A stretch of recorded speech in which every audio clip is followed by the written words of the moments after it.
Yet another record number of migrants have crossed the Channel, in a 30% rise from this time last year. More than 6,000 have already arrived in 2024. Thought they were stopping the boats. That's right. So joining us now in studio is our Home and Security Editor, Mark White. Give us a bit more detail, Mark, of these numbers. Well, they're certainly not stopping the boats, to answer Andrew's question. 534 people crossed illegally yesterday in 10 small boats.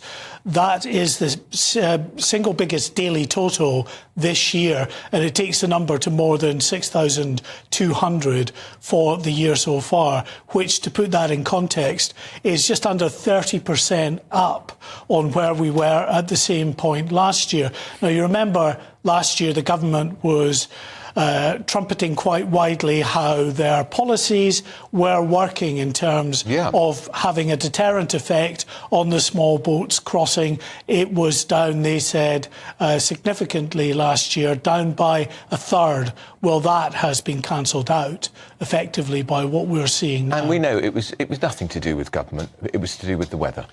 That's why the numbers were down. Everybody that we ever speak to that is an expert on the maritime environment in the English Channel says it's to do with the weather. And the government can say, as they did last year, oh, well, actually, the number of days when it was feasible to cross were the same. What we heard from the migrants who we spoke to regularly throughout the course of last year is, no, the weather has been too rough to push these boats out into the English Channel.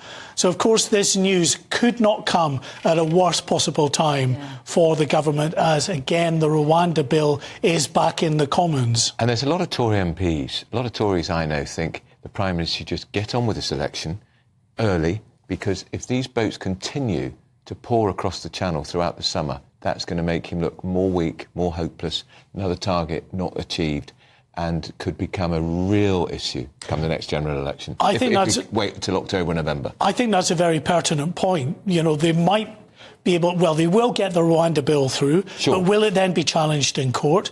Do you get bogged down by more in the way of lengthy legal action? Human rights. And then there's the great unknown. OK, they were, you know, last year, right, in that it was done by a third.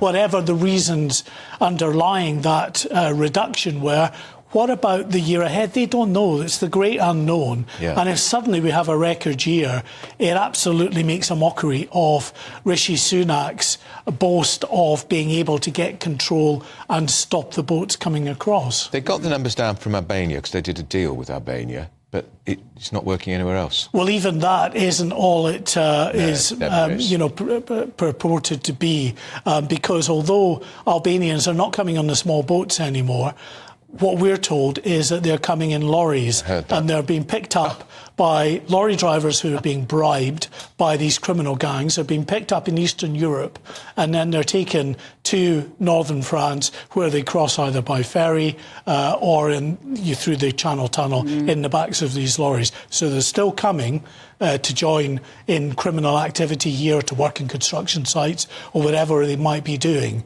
But yes, they're not coming by boat. OK. It's a disaster, Thank you, Mark. Lots of you getting in touch about this at home. Nick says, I don't understand why the Rwanda deal is still being pursued. I'm sure I read that for every immigrant we send there, we have to accept one of their troubled migrants being sent to us in exchange. Why would we want to do that?